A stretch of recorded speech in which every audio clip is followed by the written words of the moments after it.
우리가 요즘 그 사무엘하 말씀을 매일 묵상하고 있죠. 다윗의 삶을 계속 보고 있습니다. 하나님께서 다윗을 이스라엘의 왕으로 기름 부으신 다음에 사실 왕이 될 때까지 오랜 시간이 필요했죠. 오랜 시간이 흐른 다음에 다윗이 드디어 온 이스라엘의 왕이 됩니다. 왕이 되고 나서부터 이 다윗의 삶이 그야말로 승승장구합니다. 하나님이 함께 하심으로 예루살렘을 정복하고 이스라엘의 중심으로 삼습니다. 하나님의 언약궤를 이제 예루살렘으로 모시고 오고, 그리고 예루살렘이 명실상부한 정치와 또 종교의 중심지가 됩니다. 연이은 블레셋과의 전쟁을 통해서 나라의 국방을 든든하게 하고 차례차례 이웃 나라들을 하나씩 정복해 나갑니다. 그래서 성경은 반복해서 하나님이 함께 계심으로 다윗이 점점 강성하여져 갔다 이렇게 말씀하지요. 어제 우리 큐티 본문이었던 사무엘하 8장 6절 14절을 보면 다윗이 어디로 가든지 여호와께서 이기게 하셨다 이렇게 다윗의 승리를 보여줍니다. 놀라운 것은 다윗이 이렇게 승승장구하고 모든 일들이 잘 이루어질 때 보여주는 행동입니다. 다윗은 이 모든 것이 하나님의 은혜로 된 것임을 분명하게 알고 있고 또 그것을 고백합니다. 우리가 아는 대로 다윗 바로 전에 왕이었던 사울은 처음에는 참 겸손하게 잘 시작했는데 승승장구하고 자기가 잘 되고 나라가 강해지면서 교만해졌죠. 또 결국 그 교만이 하나님께 버림받게 되는 이유가 됩니다. 자신을 위해 기념비를 세웠던 이 사울, 근데 사울과 달리 다윗은 이 모든 것이 하나님의 은혜임을 잊지 않고 고백합니다. 사무엘하 8장이 다윗이 이웃 나라들과의 전쟁에 대한 내용들을 쭉 기록하고 있는데요. 그 중에 한 구절 보겠습니다. 사무엘하 8장 11절 12절 말씀인데요, 우리 같이 한번 읽어보겠습니다. 자, 시작. 다윗 왕이 그것도 여호와께 드리되 그가 정복한 모든 나라에서 얻은 은, 금, 곧 아람과 모압과 암몬 자손과 블레셋 사람과 아말렉에게서 얻은 것들과 수바 왕 르홉의 아들 하닷 에셀에게서 노력한 것과 같이 드리니라. 자, 이게 보면 다윗이 여러 나라들과 전쟁을 벌이고 그 전쟁 가운데 하나님의 함께 하심으로 승리합니다. 전쟁에서 이기면 얻게 되는 게 있죠. 전리품이 있습니다. 근데 얻게 되는 금과 은과 많은 재물을 다 하나님께 드렸다 이렇게 기록합니다. 다윗은 전쟁에서 승리하고 얻게 된 이 전리품들을 하나님 앞에 드리는 이 드림을 통해서 이게 내 힘으로 얻은 승리가 아니라 내 능력으로 이긴 것이 아니라 하나님이 이기게 하신 승리라는 것을, 이 승리의 주인은 하나님이시라는 것을 고백하고 있는 겁니다. 하나님께 다 드립니다. 그리고 나중에 이 드린 재물들이 나중에 솔로몬이 성전을 건축하고 솔로몬 이 성전의 기물을 만드는 데에 사용되는 것을 우리가 보게 됩니다. 다윗은 이 전쟁의 많은 시간들을 통해서 하나님의 은혜라는 것을, 그 전쟁에서 얻은 것들을 하나님께 드림으로 표현하고 고백하고 있는 거죠. 사무엘하 8장 이제 마지막 부분을 보면 다윗이 이스라엘 백성들을 다스리는 내용이 나옵니다. 이스라엘을 다스릴 때에 모든 백성을 공평하고 의롭게 다스렸다고 성경은 말씀합니다. 말하자면 우리 흔히 얘기한 태평성대를 이룬 거예요. 국방력이 강력해서 다른 나라들이 도저히 넘볼 수 없는, 그래서 오히려 와서 조공을 바치는 그런 나라가 됩니다. 경제가 살아나고 또 왕과 관리들은 하나님의 법대로 공평과 정의로 백성들을 다스립니다. 백성들이 살기 좋아졌겠죠. 이보다 더 좋을 수 없는 상황인 겁니다. 자, 그리고 이제 오늘 말씀이 이어집니다. 다윗이 이 나라를 안정시키고 모든 것이 잘 정리되었을 때 이 모든 일들을 생각하며 하나님의 은혜를 고백하게 됩니다. 그 많은 고난과 어려움 속에서도 신실하게 자신의 삶에서 행하신 이 하나님을 생각하며 더 큰 감사와 감격이 있었을 겁니다. 목동 시절부터 시작해서 갑작스러웠던 사무엘의 방문과 기름 부으심, 그리고 그 이후로도 여전히 또 목동으로 양을 지키던 시간들, 또 우연히 휘말리게 되었던 골리앗과의 싸움에서 이기게 되었던 일들, 사울을 만나게 되었던 일들, 또 사울과의 관계가 점점점 나빠지면서 도망자로 쫓겨다녔던 시간들, 이 모든 과정들이 쭉 생각났을 것이고요. 또 이 모든 과정을 통해서 신실하게 인도하신 하나님을 생각하게 되었을 겁니다. 자, 그리고 나서 이제 문득 생각난 사람이 있습니다. 다윗이 평안해지고 안전해지면서 하나님의 은혜를 쭉 돌아보게 되는데, 쭉 돌아보면서 자신의 인생을 되돌아보다 보니까 한 사람이 떠오르는 거예요. 누구죠? 요나단입니다. 요나단. 고난 중에 든든한 지원자였고 자신의 친구였던 요나단이 생각난 거죠. 정말 아무도 의지할 수 없을 때, 어느 곳 하나 발붙일 데 없어서 떠돌아다녀야 할 때 유일하게 믿을 수 있었던, 마음을 나누고 위로가 되었던 친구가 요나단이잖아요. 그동안 정신없이 사느라고, 쫓겨다니느라고 힘들었고, 왕이 되어서는 또 그 일들을 이루어가느라 묻어두었던 그 친구가 생각나게 된 겁니다. 요나단이 생각나니까 떠오르는 게 있었어요. 요나단과 했던 약속입니다. 다윗이 사울에게 쫓기던 때에 요나단에게 많은 도움을 받지요. 그러면서 서로 약속한 것이 있습니다. 사무엘상 20장에 보면 다윗과 요나단이 거의 마지막으로 헤어지면서 서로 약속을 해요. 사무엘상 20장 14절에서 16절에 나오는 말씀인데요, 좀 쉬운 말로 되어 있는 공동번역 성경으로 같이 한번 읽어보겠습니다. 같이 읽습니다. 그 대신 내 목숨이 붙어있는 동안에 야훼 앞에서 맺은 우정을 저버리지 말아주게. 내가 죽은 다음에라도 내 집안과 의리를 끊지 말고 길이 지켜주게. 야훼께서 자네 다윗의 원수들을 땅 위에서 없애버리시는 날, 나 요나단의 이름이 다윗 가문에서 끊긴다면 야훼께서는 자네 원수의 손을 빌려 책임을 물으실 것일세. 이 요나단이 다윗에게 하는 이야기입니다. 무슨 얘기하는가 하면, 야, 너 나중에 하나님이 너의 원수들을 다 없애버리고 너 잘 되면, 너 왕 되면, 그러면 나 잊어버리지 말아라. 특별히 내 가족들 잊어버리지 말아라. 내 집안과 의리를 끊어버리지 말고 내 집안에게 인자를 베풀어 달라. 이렇게 얘기합니다.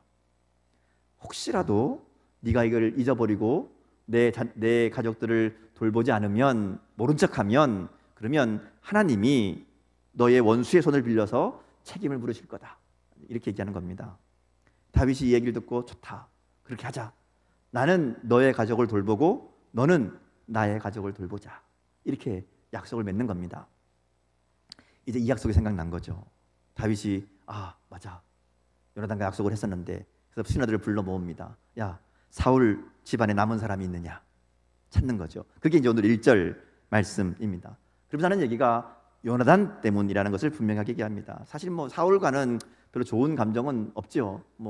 하나님이 기름 부어서 세운 사람이니까 존중한 거였지, 사실 사울에 대해서는 좋은 감정일 리가 없습니다. 그래도 요나단 때문에 혹시라도 사울 가문에 남아있는 사람이 있다면 내가 요나단을 생각해서 그를 돌보겠다, 이러고 이제 찾는 거예요. 찾았더니 나온 사람이 요나단의 아들 무비보셋이라는 사람입니다. 이 무비보셋에 대한 설명은 사무엘하 4장 4절에 나옵니다. 사울과 요나단과 또 그 형제들, 사울의 세 아들이 블레셋과의 전쟁에서 전사하지요. 다 죽습니다. 왕도 죽고 왕자들도 죽으니까 이제 블레셋 군대가 왕궁으로 쳐들어오는 것은 시간 문제입니다. 블레셋 군대가 안 쳐들어온다 할지라도 지금 도망 중에 있는, 망명 중에 있는 다윗이 사울도 죽고 요나단도 죽었다더라 그러면 돌아오지 않겠느냐. 이것이 이제 사람들의 생각이고, 무비보셋을 돌보고 있던 유모도 그렇게 생각합니다. 이 어린 왕자를 들쳐업고 도망치는 거죠. 있으면 죽을 것 같으니까 도망칩니다. 이 도망치다가 사고가 나죠. 급하게 도망치는 과정에서 이 5살짜리 아기가 다리를 다칩니다. 뭐 부러졌는지 뭐 어떻게 된지 모르겠지만 어떻게 다쳐요. 근데 뭐 급하게 도망가는 중에 정신이 있겠습니까? 제대로 치료하지 못했을 겁니다. 그래서 결국 평생 장애를 안게 되는 이제 그런 상황이 되는 거죠. 어찌어찌 도망가서 이 무비보셋이 아직 할아버지 사울의 영향력이 남아있는 지역으로 피신합니다. 그리고 그곳에서 죽은 듯이 숨어 삽니다. 시간이 지났습니다. 5살짜리 아이가 장성했고 결혼도 했습니다. 어린 아들 미가라는 아들 하나를 낳았습니다. 뭐 적어도 15년, 20년 이상은 됐겠죠. 그 시간 동안 이 무비보셋은 두려움 가운데 떨며 살았을 겁니다. 사울의 남은 혈통이기 때문에 다윗에게 들키면 죽는다. 그런 위협 속에 살았겠죠. 그나마 삼촌 이스보셋이 왕일 때에는 조금 그래도 나았을 겁니다. 뭐 죽이지 않겠지, 뭐 족한데 뭐 그러진 않지만 그런 마음이었을 겁니다. 근데 아브넬도 죽고 이스보셋도 죽고 이제 나라가 온전히 다윗에게로 넘어갑니다. 이 무비보셋은 그야말로 더 죽은 듯이 그렇게 숨어 있었을 겁니다. 왜냐하면 새롭게 나라의 주인인 다윗에게는 이 자신은 사라져야 될 사울의 남은 혈통이거든요. 그러던 차에 다윗이 자신을 찾는다는 소식을 듣습니다. 그리고 사람들을 보내서 자기를 왕궁으로 데려갑니다. 무비보셋이 무슨 생각을 했을까요? 이제 다 끝났다. 나 이제 죽었구나. 그런 마음이었을 겁니다. 그래서 다윗 앞에 벌벌 떨면서 엎드립니다. 다윗이 예상 밖의 행동을 하죠. 잡아 죽이는 게 아니라 오히려 환대합니다. 성경에 보면 이 무비보셋을 소개하는 사울의 종이었던 시바가 뭐라고 얘기하는가 하면 무비보셋이라고 얘기하지 않고 요나단의 아들 중에 다리 저는 자가 있습니다 이렇게 얘기합니다.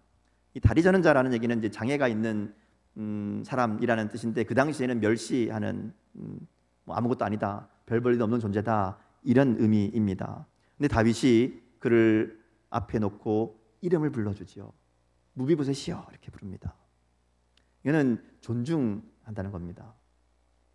그리고 내 아버지 요나단으로 말미암아 내게 은총을 베풀겠다 이렇게 얘기합니다. 그러면서 사울의 재산, 전에 사울 할아버지의 재산을 다 돌려주고 다윗의 상에서 먹게 합니다. 왕의 상에서 먹는다는 얘기는 왕자라는 의미입니다. 뒤 11절에 나온 것처럼 왕자의 신분으로 회복시켜줍니다. 원래 왕자였잖아요. 왕의 손자니까 왕자입니다. 요나단의 아들이었던 무비보셋이 이제는 다윗의 아들처럼 대접받게 된 겁니다. 이 무비보셋이 깜짝 놀래죠. 엎드려서 다윗에게 이야기합니다. 내가 무엇이기에 왕께서 죽은 개 같은 나를 돌아보시나이까. 다윗이 이 말을 들으면서 자신의 과거가 떠올랐을 겁니다. 왜냐하면요, 자기도 그렇게 말할 때가 있었거든요. 사무엘상 24장에 보면 엔게디 광야에서 사울에게 쫓기던 다윗의 이야기가 기록되어 있습니다. 우리가 아는 대로 사울을 죽일 수 있는 기회가 있었죠. 근데 다윗이 죽이지 않습니다. 그리고 멀리 도망가서 사울을 불러서 이야기하죠. 왕이여, 왜 나를 이렇게 쫓아오십니까? 나는 죽은 개 같은 존재인데, 벼룩만도 못한 존재인데 왜 나를 이렇게 잡으려고 그렇게 애를 쓰십니까? 이렇게 얘기합니다. 그때 사울 왕에게 한 얘기가 나는 죽은 개 같은 존재입니다 이렇게 얘기했던 거거든요. 이 죽은 개라는 존재는 이 표현은 그야말로 아무것도 아니다, 죽은 개가 무슨 소용이 있습니까? 아무것도 아니다, 그런 의미인데 지금 자기 앞에서 무비보셋이 그러고 있는 거예요. 나는 죽은 개 같은 존재인데 나에게 어찌 이렇게 은혜를 베푸십니까? 다윗이 정반대의 상황이 된 거죠. 다윗도 죽은 개와 같은 시간이 있었는데 이제 무비보셋이 자신을 가리켜서 다윗과 똑같이 자신은 죽은 개 같은 존재라고 이야기하는 겁니다. 다윗이 어떤 생각이 들었을까요? 입장이 바뀌었으니까 좋다, 뭐 잘됐다 그랬을까요? 아닐 겁니다. 자신도 죽은 개라고 말했던 그 순간이 떠올랐겠죠. 그리고 죽은 개와 같았던 자신을 이스라엘의 왕으로 세우신 하나님의 은혜가 더 크고 생생하게 다가왔을 겁니다. 그래서 다윗은 사울의 집의 종이었던 시바를 불러서 자신이 무비보셋에게 약속한 것을 그대로 지키게 하고 무비보셋은 왕자와 같은 삶을 살게 됩니다. 자, 그럼 어떻게 해서 다윗은 이렇게 무비보셋에게 은혜를 베푸는 삶을 사람이 되었을까 하는 겁니다. 오히려 무비보셋은 발견하면 죽여야 되는 존재인데 그를 왕자처럼 대하게 되었다는 것이죠. 우리는 이 이야기를 보면서 그저 다윗이 마음이 좋아서 혹은 요나단에게 했던 약속을 잘 지키는 신실한 사람이었기 때문이라고 생각할 수 있습니다. 근데 오늘 본문을 보면요, 이 사건을 기록하면서 반복해서 말씀하시는 것이 있습니다. 은총이라는 단어입니다. 이 은총은 히브리어로 헤세드라는 단어입니다. 여러분 많이 들어보셨죠? 헤세드. 이 헤세드는 원래 하나님의 은혜, 하나님의 사랑, 하나님의 자비, 주로 우리말 성경에는 자비라는 말로 많이 번역됩니다. 근데 이 원래 헤세드라는 말은요, 언약을 지키는 신실함이라는 뜻이 원래 의미입니다. 약속을 지키는 신실함. 다윗은 그래서 이 무비보셋을 찾고 그를 왕자로 회복시키는 과정이 은총이라고 얘기합니다. 요나단에게 했던 요나단으로 말미암아 그 사람에게 은총을 베풀겠다 1절 7절 이야기하지요. 근데 이 은총이 그냥 단순히 요나단을 향한 은총이, 요나단을 향한 약속의 실행이 아니라는 겁니다. 3절에 보면 이 은총을 다른 말로 이야기하는데 하나님의 은총이라고 얘기합니다. 3절 상반절 말씀을 같이 한번 볼까요? 3절 상반절만 읽습니다. 왕이 이르되 사울의 집에 아직도 남은 사람이 없느냐? 내가 그 사람에게 하나님의 은총을 베풀고자 하노라. 다윗은 분명하게 이것이 하나님의 은총이라고 이야기합니다. 하나님의 은총, 하나님의 신실하심. 이게 무슨 말인가 하면요, 하나님이 나의 삶 가운데 은총을 베푸셨듯이 나도 그 은총을 사울의 자손에게 베풀기를 원한다 하는 겁니다. 다윗은 지금까지 자기에게 일어난 이 모든 일들이 하나님의 은총이라는 것을 고백합니다. 자신에게 기름을 부으시고 오늘 여기까지 이르게 하신 하나님의 신실하심, 하나님의 은총을 고백하는 것이고요. 그러면서 하나님께서 나에게 이렇게 신실하셨던 것처럼, 나에게 은총을 베푸셨던 것처럼 나도 요나단에게 했던 약속을 신실하게 지키는 이 은총을 무비보셋에게 베풀겠다 하는 겁니다. 7절 말씀을 보면요, 다윗이 이 무비보셋에게 하는 얘기가 그거죠. 내가 반드시 내 아버지 요나단으로 말미암아 내게 은총을 베풀겠다 하는 겁니다. 반드시라고 얘기해요. 내가 하나님의 은총을 받았기 때문에 나도 반드시 이 일을 해야 된다 하는 것이죠. 하나님의 은총 받은 자이기 때문에 자신도 은총을 베푸는 신실한 사람이 되겠다라는 결단이고 선언입니다. 어쩌면 다윗의 이런 마음이 하나님의 마음에 맞는 사람이라는 이야기를 듣게 됐을 겁니다. 은혜를 은혜인 줄 알고 은혜 받았기에 은혜를 갚을 줄 아는 사람, 은혜 받은 자의 삶이 무엇인가를 분명하게 아는 사람, 그것이 다윗이었고 그 다윗이 하나님 마음에 맞는 사람이었다는 겁니다. 이 사건에는요, 또 한 가지 중요한 의미가 있습니다. 성경이 이 사건을 기록하는 것은 그저 다윗이 신실한 사람이다, 좋은 훌륭한 인품을 가진 사람이다, 그거 보여주려는 게 아니다는 것이죠. 무비보셋이 다윗에게 받은 이 은총은 오늘 하나님께서 우리에게 베푸시는 은총을 보여주는 사건입니다. 사실 무비보셋이 받은 이 은총은 무비보셋과는 아무런 상관이 없습니다. 다윗이 무비보셋을 잘 알아서 혹은 그를 불쌍히 여겨서 은총을 베푼 게 아니잖아요. 왜 그랬습니까? 요나단 때문입니다. 요나단 때문에, 요나단과 맺은 약속 때문에 그에게 은총을 베푼다라는 것이죠. 무비보셋 때문이 아닙니다. 오늘 우리가 하나님께 받은 은혜가 바로 그와 같습니다. 우리에게 무언가가 있어서 하나님의 은총을 받은 게 아닙니다. 우리에게 어떤 자격이 있어서, 조건이 있어서 하나님의 구원을 받은 것이 아니라는 것이죠. 우리와는 전혀 무관하게 주어진 하나님의 은혜입니다. 그거 왜 주셨습니까? 하나님의 약속대로 예수님의 십자가 때문입니다. 예수님의 십자가, 그 십자가를 믿고 바라보는 자들에게 하나님 주신 약속대로 주시는 은혜라는 겁니다. 그래서 사도 바울이 이 은혜를 깨닫고 에베소서 1장 4절 5절에서 이렇게 이 은혜를 설명합니다. 곧 창세 전에 그리스도 안에서 우리를 택하사 우리로 사랑 안에서 그 앞에 거룩하고 흠이 없게 하시려고 그 기쁘신 뜻대로 우리를 예정하사 예수 그리스도로 말미암아 자기의 아들들이 되게 하셨으니, 하나님이 우리를 하나님의 아들로 삼아 주신 것은 우리 때문이 아닙니다. 예수 그리스도로 말미암은 것이라고 얘기합니다. 예수님을 만나기 전에 우리는 무비보셋과 같은 존재입니다. 두려움으로 가득한 삶, 자신의 힘으로는 제대로 걸을 수조차 없는 그런 인생의 미래도 소망도 없이 그저 숨죽여 죽음을 기다릴 수밖에 없는 그런 죽은 개와 같은 존재였다는 것이죠. 하나님의 은총이 우리 가운데 임한 겁니다. 예수 그리스도의 십자가로 말미암아 우리가 구원받았습니다. 하나님의 자녀로 오늘 다윗이 무비보셋을 왕의 상에서 함께 먹는 왕자로 삼은 것처럼 하나님의 식탁에서 하나님과 함께 먹으며 하나님 주시는 풍성함을 누리는 하나님의 자녀로 삼아 주셨다는 것이죠. 그래서 이 사건은 오늘 우리에게 베푸신 하나님의 은혜를 생각나게 하는 그런 사건입니다. 자, 근데 성경에서 이 얘기가 이걸로 끝나지 않습니다. 다윗이 베푼 이 은총이 어떤 결과를 가져왔는지 또 다른 사람들의 이야기가 기록되어 있습니다. 먼저 오늘 본문에 나오는 마길이라는 사람의 이야기가 있습니다. 이 마길은 무비보셋이 숨어 있을 동안에 이 무비보셋을 돌봐준 사람입니다. 다윗이 무비보셋을 찾을 때에 무비보셋은 마길이라는 사람의 집에서 거주하고 있었습니다.